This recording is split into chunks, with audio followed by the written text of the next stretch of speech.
SMS ہے اور سوال یہ ہے کہ ایک شادی شدہ خاتون ہے، وہ اپنے شوہر کے ساتھ رہتی ہیں لیکن وہ والدین کے ساتھ حسن سلوک کرنا چاہتی ہیں، وہ کسی اور جگہ ہیں، تو شادی شدہ خاتون کیسے حسن سلوک کر سکتی ہیں؟ دیکھیں، فی زمانہ تو حسن سلوک بڑا آسان ہوتا ہے کہ ایک تو یہ ہے کہ فون کے اوپر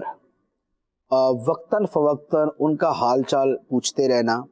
اور ان کی دلجوئی کرتے رہنا، ان کی خوشی کی بات کرتے رہنا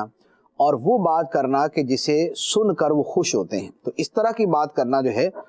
یہ حسن سلوک میں آ جاتا ہے۔ دوسرے نمبر پہ یہ ہوتا ہے کہ وقتاً فوقتاً جو ہے وہ ان سے ملاقات کے لیے، ان کی زیارت کے لیے جاتی رہے اگر پاسبل ہے، اگر آسانی۔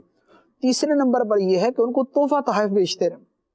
کچھ نہ کچھ کبھی کبھار ان کو بھیج دیا، تو یہ تحفہ تحائف بیچنا جو ہے یہ بھی حسن سلوک کے اندر آتا ہے۔ چوتھا یہ ہے کہ ان کے لیے دعا کرتے رہے، تو دعا کرنا جو ہے یہ بھی حسن سلوک کے اندر ہے۔ قرآن پاک نے حسن سلوک کے اندر دعا کو باقاعدہ شامل کیا، رب ارحمہما کما ربیانی صغیرا، اے میرے رب میرے ماں باپ پہ ایسے رحم کر جیسے انہوں نے مجھے بچپن میں پالا تھا، تو ان کے لیے دعا کرتے رہے۔ تو یہ مختلف طریقے ہیں جن سے دور سے بھی حسن سلوک کیا جا سکتا ہے۔